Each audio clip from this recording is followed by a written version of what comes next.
History as it happens, March 28, 2023. Enter Beijing.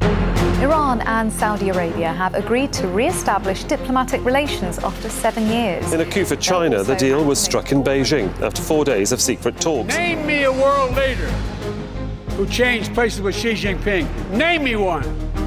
Name me one. The world should not be fooled by any tactical move by Russia, supported by China or any other country. In short, if we stand down on the world stage, our adversaries and competitors will step up and fill that leadership void.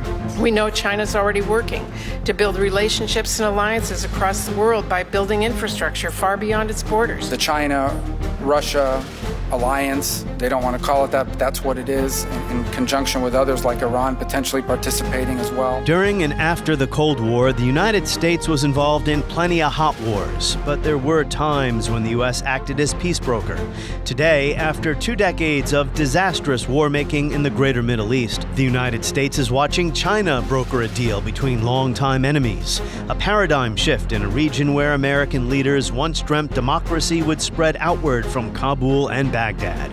That's next as we report history as it happens, a podcast from the Washington Times.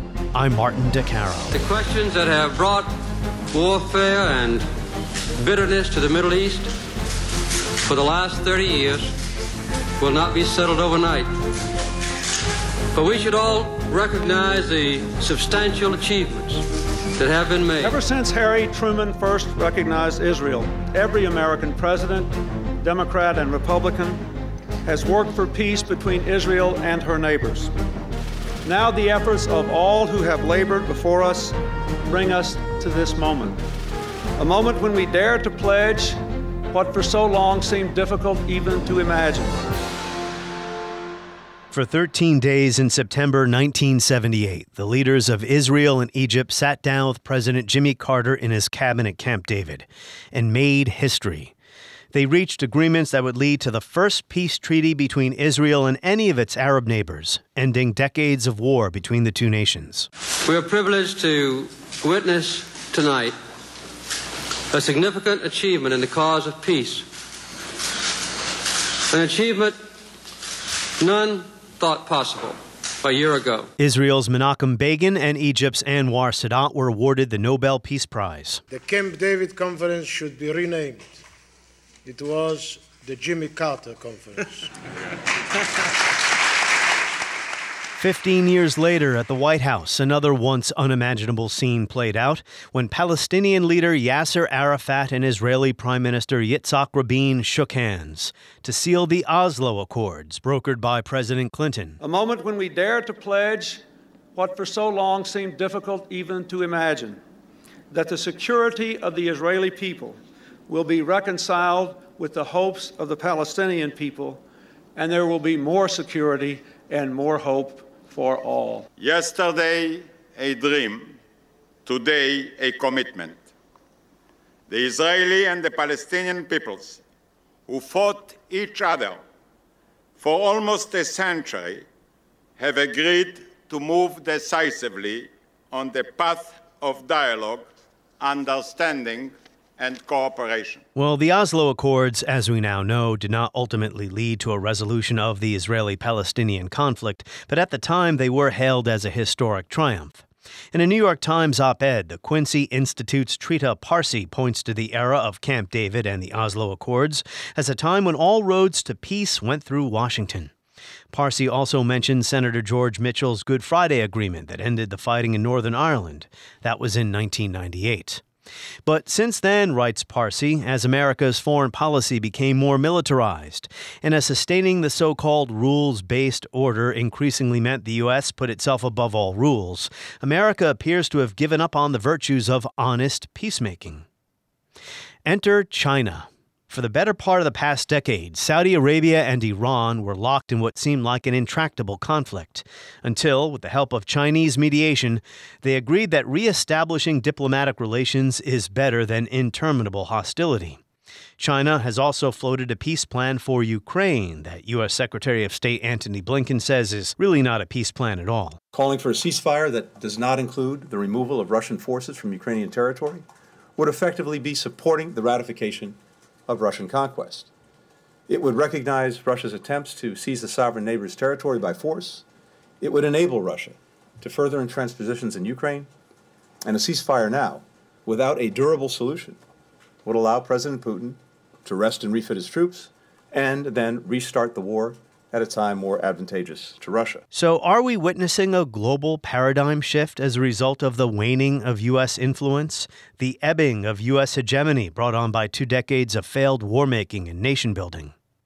The bipolarity of the Cold War gave way to a brief period of unipolarity, but it should be obvious by now that we're living in a multipolar age, even if some members of the Senate Foreign Relations Committee still sound like they may subscribe to bloc politics or a Cold War type mindset. Very clear outlines of this emerging conflict. The U.S., the West, the democracies in an alliance, the China-Russia alliance, they don't want to call it that, but that's what it is, in conjunction with others like Iran potentially participating as well. And then these dozens and dozens of developing so-called and non-aligned nations all trying to cut deals for themselves. We saw that with Saudi Arabia, you see it throughout Africa, et cetera. And then on top of that, in this emerging block of 2 nations, it's not simply these military alliances. We're seeing the rise of alternatives to the SWIFT banking system. And that was Senator Marco Rubio of Florida during a recent hearing where Blinken explained how the State Department intends to deal with the challenges of China and Russia.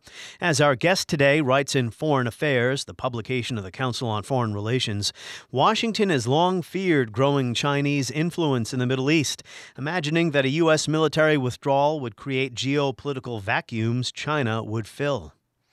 Trita Parsi of the Quincy Institute for Responsible Statecraft. Welcome back to the podcast. Thank you so much for having me.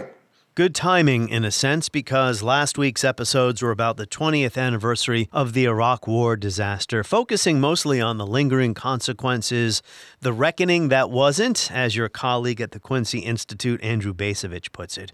So today we're going to deal with some of those consequences, and that is U.S. influence in the Middle East in light of some recent, potentially positive developments. Would you say that U.S. influence in the Middle East is greatly diminished compared to, say, where it was 25 years ago? Well, certainly. I don't think there's any comparison. The United States, because of its own actions, have significantly lost influence in the region. But I also think that it is worth pointing out that when we had influence, I am not so sure we used that influence particularly intelligently. We did, for instance, at the end of the day, invade Iraq completely unnecessarily for the simple reason that we could. And that has had a disastrous impact on the region as a whole. It's been a significantly destabilizing event. It certainly hasn't helped our position in any way, shape, or form. What I think is fascinating is that this belief that if we leave or if we're not dominating the region inevitably will descend into chaos has not been proven true. In fact, in 1998, there were 5 armed conflicts in the Middle East. By 2020, there were 22. That's during the period in which the United States was dominating. That's during the period in which the United States was the de facto hegemon of the region. Now, when it's clear that we're leaving, whether we are physically leaving or not, reality is that the perception in the region is that we will be, and as a result, they're acting accordingly. We're now seeing both regional diplomacy between the Iranians and the Saudis, mediated by Omanis and Iraqis, as well as outside powers such as China stepping in to mediate because they ultimately benefit from stability. We're not the only force that could establish stability. In fact, we may prove to be not the best at it either. As you point out in your piece in the New York Times, and you've written 2 excellent essays, one in the New York Times, one in Foreign Affairs. As you point out, there was a time not very long ago when the U.S. might cheer something like rapprochement between states like Saudi Arabia and Iran. But that has not been the reaction. Why? I think it is because of the Chinese dimension in all of this. If the Iranians and the Saudis are actually not at each other's throats, that is ultimately good for the United States. Stability in the region, I think, should be treated as something that is good for the United States. But what I think has happened in the last couple of years is that we have decided that we're in this great power competition with the Chinese. And in that competition, we believe that our alliance system is a critical component that gives us the edge. This means that we will have to move much closer to some of these partners that we have and be even more deferential to them, such as the Saudis. That in turn has meant that we have taken a harsher position vis-a-vis Iran. We don't have a renewal of the JCPOA. It's certainly not just the Biden administration's fault, but I think they committed a huge mistake by not going back in right away. And this has led to a scenario in which over the course of the last year or so, we were moving towards greater containment and sanctions on Iran, a maximum pressure 2.0 perhaps. And in that context, we didn't want to see the Saudis or the others improve their relations with Iran, whereas I think 2 years ago, the United States would have been much more okay with it. The other element is the Chinese dimension of it. If this improves China's standing, the perception of China that perhaps it is a stabilizing force, our view of them or what we are presenting them as a challenger to world stability would fall apart. And that, I think, is something that the Biden administration is nervous about.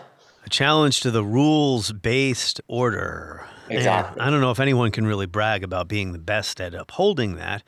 But the Chinese have increased their influence in the Middle East without any troops or bases. And you make that point as well, that U.S. fears growing Chinese influence there, although Chinese influence looks a lot different than U.S. influence. I think it is quite astonishing to see, perhaps, for the Washington establishment that the Chinese managed to mediate this agreement and is seen increasingly by regional actors as a power that they need to have good relations with because of China's stabilizing potential. And this was done without a single soldier station in the Persian Gulf, no military bases in the Persian Gulf, no security guarantees offered, and there were also no arms deals that were connected to this normalization deal. Compare that to how we tend to do things. Compare that to the Abraham Accord, in which we essentially bribed numerous countries to normalize with Israel. We were giving the concessions. We're selling F-35s to the Emiratis. We took the Sudanese off of the terrorist list. We recognized Morocco's annexation of Western Sahara. All of these different things in order for them to normalize. And part of that was that they would then get access to American weaponry and be more entrenched part of the American alliance structure. What it didn't achieve in any way, shape, or form, of course, is peace between Israel and Palestine. And to a certain extent, perhaps it's even unfair to accuse it of that because it actually wasn't even the objective. The objective was to move beyond that. This is a post-9/11 thing, but not exclusively. I mean, the U.S. once armed the Shah of Iran to the teeth. But I think one of your points is, especially after 9/11, it's been all military all the time in regard to U.S. diplomacy. We really have lost other tools in the toolbox to try to bring about regional stability. Some of the things the Chinese managed to do in this agreement here are things that we cannot do because we are at conflict with so many countries in the region. The Chinese have managed to stay neutral in the quarrels between Saudi Arabia and Iran, which then meant that both the Saudis and the Iranians felt that it would be a huge loss to them if they acted in such a way that would cause the Chinese to actually move closer to the other side. The Chinese ended up becoming the guarantors of this normalization, and both the Iranians and the Saudis feel that that is something that is providing security and stability to agreement because both of them think the other country doesn't want to have bad relations with China. And if they don't live up to their end of the bargain as this agreement and they get blamed for its collapse, it's going to have repercussions on their relationship with China, which neither of them can afford. That's not how we approach things. We come in, first of all, if we do come in, which oftentimes we can't because we're in conflict, but we can't play that card. We can't play that card of saying, look, we are neutral. We do not want to take your side or the other side. But if you're not behaving well, you're going to push us towards taking a side. And we're already taking sides. That's not a card that we can play with. We need to be when I say we, and I'm listening to you say we, I try to remind myself to say the U.S. As U.S. citizens, it's just natural to say we. But the United States could at least appear to be a neutral broker. One of the examples you cite is Secretary of State Madeleine Albright some years ago said the U.S. had to appear neutral if it was going to work with the Israelis and Palestinians on a peace deal, when it came to getting involved in a UN resolution about criticizing or condemning Israel. Yeah, and I cite Paul Nietzsche, who of course played a very critical role during the Cold War and was one of these people who was important in terms of thinking through how the US should conduct itself, what its sources of its influence would be in a post-Cold War world. And he writes, I believe it was in New York Times, that America's ability to be an honest broker, a neutral player, is a critical source of its influence in the post-Cold War world. But we quickly abandoned that. Instead, we took pride in taking sides. We moralized every conflict. And instead of looking at it in a pragmatic way, we wanted to say that we wanted to be on the right side of history, looking at it from a moral lens, and then take sides. And by that, frankly, making those conflicts oftentimes more difficult to get out of. We've seen that on the way that we vote in the Security Council on the Israel-Palestinian issue, but it's a broader trend. It's a broader trend that we have entangled ourselves in those conflicts and by that lost the ability to be a broker, which incidentally perhaps didn't look to be that problematic because there were no other games in town. There was no Chinese government that had the ambition of stepping in. But now when they do, suddenly we see the cost of this posture. And what you're referring to here is post-1991 triumphalism. Democracy, Correct. Capitalism on the march with a lone superpower step on the gas. I will correct the record, and I'll actually cite straight from your New York Times op-ed. You say this has perhaps, referring to this issue of trying to be on the right side of history, this has perhaps been most evident in the Israeli-Palestinian conflict, but is now increasingly defining America's general posture. You write, in 2000, when Madeleine Albright defended the Clinton administration's refusal to veto a UN Security Council resolution condemning the excessive use of force against Palestinians, she cited the need for the United States to be seen as an honest broker. I said neutral broker, honest broker. I want to return to some of your points about what's going on right now with Iran and Saudi Arabia, but one more point about this bigger picture stuff. You've been talking about some realist concerns on the ground, but there's something deeper, more abstract here. And that is the waning of U.S. hegemony, right? It's said that often that empire or hegemons are addicted to the drug of control. Whatever the merits of the Chinese proposals here, and dealing with Ukraine as well, the U.S. feels like it is losing control. I think that's very important because, and the reason why I put that into the piece is because people should not be under the wrong perception that this is actually affecting America's security. America is secure. This domination and being involved everywhere did not actually add to American security. Oftentimes, it actually made America less secure, got us entangled in conflicts we didn't need to be involved in. What we're talking about is not security. It's a sense of control. But it's more than anything else, the illusion of control. We did not control developments far away with this military posture and dominance. We may have provided ourselves with the illusion that we did. So undoing this is not to make ourselves less safe, nor is it even to give up control. We're just giving up the illusion that we ever had control in the first place. You say that Saudi Arabia sought diplomacy with Iran for two main reasons. One of them was the significance of the Trump administration's decision not to retaliate against Iran after Iran hit Saudi oil facilities with a drone or some kind of missile in 2019. Why was that important? Well, it was important because up until that point, regional decision makers still believed that despite of the rhetoric in Washington for quite some time, more and more voices saying that, hey, we're just spending too much on the Middle East. We need to start de-emphasizing the Middle East. We need to pivot to Asia, as the Obama administration said. They just didn't take it seriously. They thought that the U.S. was going to be there. This is just a phase that Washington is going through.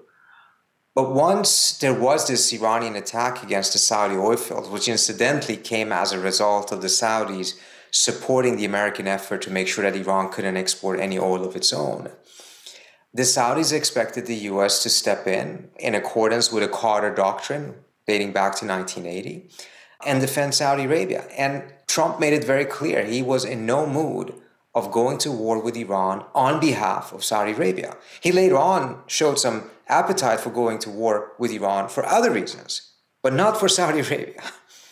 And this sent shockwaves, not just in Saudi Arabia, but throughout the region. And they realized that actually the United States is changing.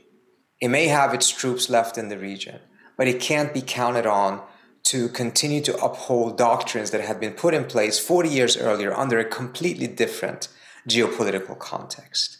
And as a result, guess what happened? Instead of chaos, months later, the Saudis initiated, through the Iraqis, quiet diplomacy with the Iranians. Because once they no longer could hide behind American military power, guess what? Diplomacy became their next best option.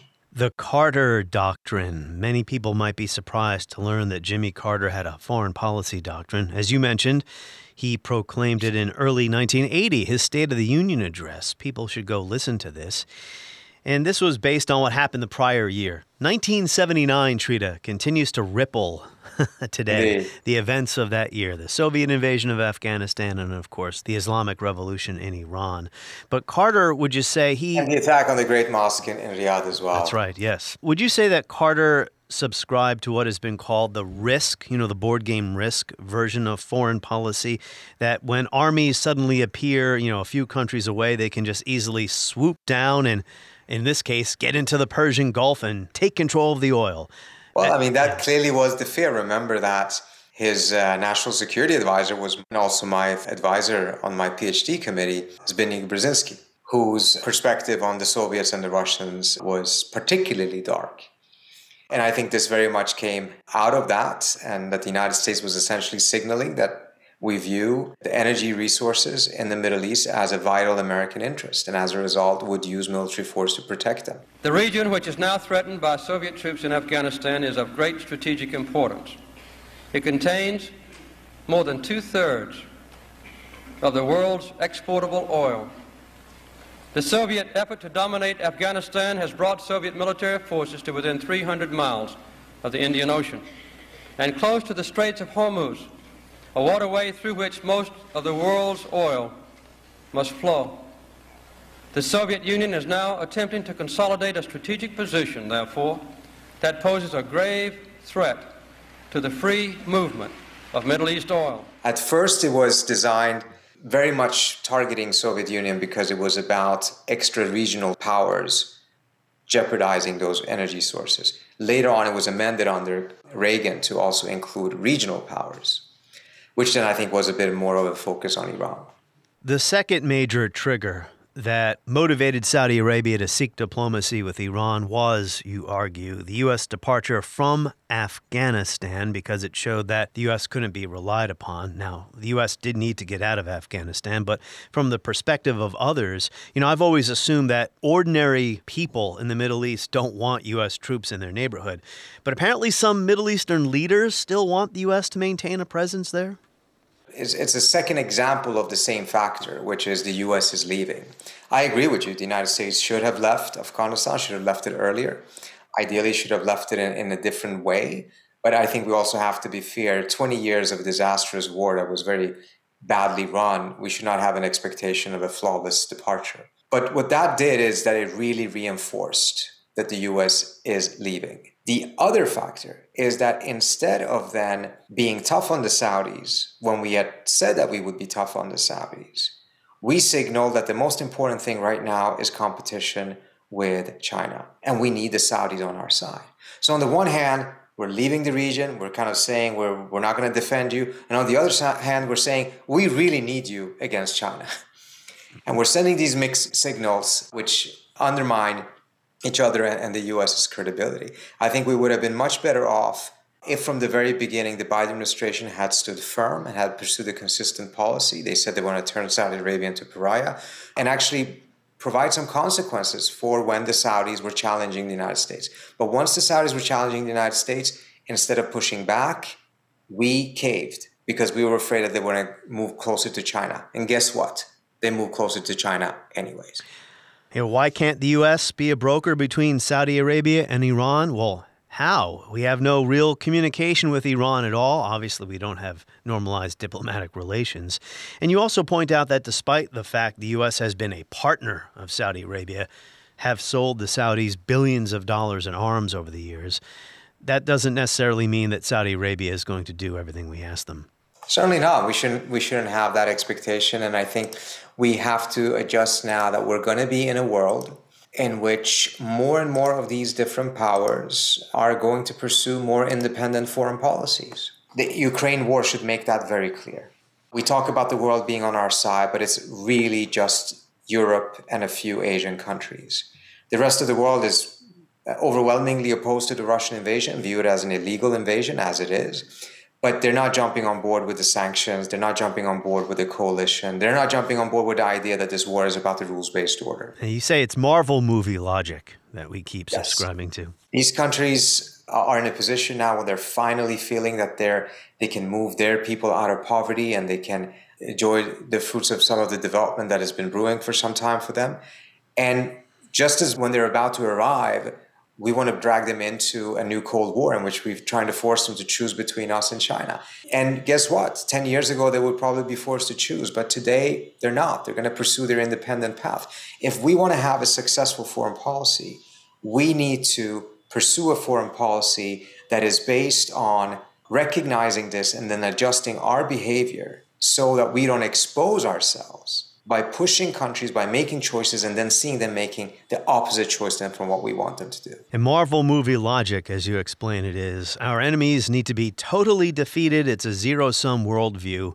Yes, and very importantly, peace comes out of total victory, not out of compromise. Yeah, you say here, instead of looking at things as a cosmic battle between good and evil, the pragmatic management of conflict means peace inevitably comes at the expense of some justice. So what do you make of China's potential mediation here between Russia and Ukraine? Because in order to get peace there, many people believe Ukraine might have to give up some territory. So what the Chinese managed to do there remains to be seen, of course. I think there was a significant amount of skepticism, not just of their intentions, but if we set that aside, of their capacity to do this before the Saudi-Iran deal. After the Saudi-Iran deal, I think people had to take a step back and say, hold on, perhaps the Chinese are not as clueless when it comes to mediation as we had assumed. Now, the Russia-Ukraine conflict is extremely complex. It is entrenched. Unlike the Iranian-Saudi ones, it's actually a hot war, not a cold war. So it's going to be tremendously damaging. But I think from the Chinese perspective, the fact that they are showing that willingness, even if they fail, even if it doesn't go anywhere, it is still a positive in their calculation. Because while they're talking about peace, Europe and the United States is only talking about winning by providing more weapons. And that will resonate with a lot of countries in the global south and elsewhere who want to see this war end. It's costing them a lot. They don't want to get dragged into a Cold War with Russia or a Cold War with China. And they're not seeing voices for mediation, for diplomacy, for peace coming out of Europe or the West. They're only seeing it coming out of China. I've observed on my podcast recently that some of President or most of President Biden's rhetoric about Ukraine sounds a lot like past presidents in past conflicts. And that includes Ronald Reagan. But I want to bring up Reagan now because he's remembered by his admirers as a strong leader who saw the world in stark terms, called the Soviet Union an evil empire in 1983. He would retract that claim much later when he walked around Red Square with Gorbachev in, I believe it was 88. I can only tell you that we have both agreed that talking to each other instead of about each other is the way to keep out of trouble. Reagan still had a pragmatic strain, even when he screwed up badly, like in the Iran-Contra conflict. At least in Reagan's mind, that was a good faith effort to try to reach an accommodation with the Iranians. For 18 months now, we have had underway a secret diplomatic initiative to Iran. That initiative was undertaken for the simplest and best of reasons: to renew a relationship with the nation of Iran, to bring an honorable end to the bloody 6-year war between Iran and Iraq, to eliminate state-sponsored terrorism and subversion, and to effect the safe return of all hostages. Without Iran's cooperation, we cannot bring an end to the Persian Gulf War. Without Iran's concurrence, there can be no enduring peace in the Middle East. People seem to forget that about Reagan today, and we need some more Reagan pragmatism in our foreign policy, wouldn't you say? Oh, I would agree 100%. I wouldn't endorse everything President Reagan did, but I think you're absolutely right in pointing out that there's an image of him that has been created after the fact in which a lot of this pragmatism has been erased. I mean, remember, even when he negotiated directly with Gorbachev and the Soviets, an agreement was reached in Reykjavik. He said, trust but verify. Today, you could not say trust and verify about any agreement the United States would put together with any adversary. You would have to say mistrust and verify. Because the atmosphere has become so unforgiving of anything that leans in the direction of actually trying to find some way of coexisting. I mean, that's what the Obama administration had to say about the JCPOA. They couldn't say trust but verify. They had to say mistrust and verify. The degree of skepticism we have to have of other actors today is far greater than the degree of skepticism we required Reagan to have of the Soviet Union, which was in a Cold War with the United States with thousands of nuclear weapons targeting us. Even when the Soviet Union was doing things he abhorred, keeping religious people behind bars, shooting down the Korean Airlines passenger plane, invading Afghanistan, he was still willing to keep the door open to negotiations. Final question, Trita. Speaking of things that you would never see today, I've just been watching press conferences before I connected with you. Jimmy Carter, Anwar Sadat, Menachem Begin, and then in 1993, Bill Clinton, Yasser Arafat, Yitzhak Rabin. Let us today pay tribute to the leaders who had the courage to lead their people toward peace, away from the scars of battle, the wounds and the losses of the past, toward a brighter tomorrow. The world today thanks Prime Minister Rabin, Foreign Minister Perez, and Chairman Arafat. Some of the aspects of those historic peace deals, you might even say most of the Oslo Accords, didn't really work out very well. We still haven't gotten an Israeli-Palestinian resolution. But the United States at one point, despite being involved in a lot of dirty business during the Cold War and afterward, including hot wars such as Vietnam, was still able to be a peace broker at some critical junctures. What happened? We changed. We decided that it's better to take sides. We abhor neutrality. We thought that we have to fight conflicts. And again, as I said earlier on, follow that Marvel movie logic in which the way peace is achieved today is total victory, not by compromise, not by sitting down with the other side. And again, as I mentioned earlier, it didn't seem to necessarily be a particularly problematic choice because there were no other games in town. Countries did not turn to any other powers for mediation. Right. China was a weak country compared to today during the 1990s. Exactly. But now today, when we know that there are countries that have the ambition, the ability, the stature to be able to do so, now we see how isolated and how bad it will be for the United States if it loses the ability, the image of it as being a peacemaker. And I'm not saying that this is all black and white. I'm not saying that the U.S. has completely given up. I'm saying that the trend is that our conduct is such that we are ruling ourselves out.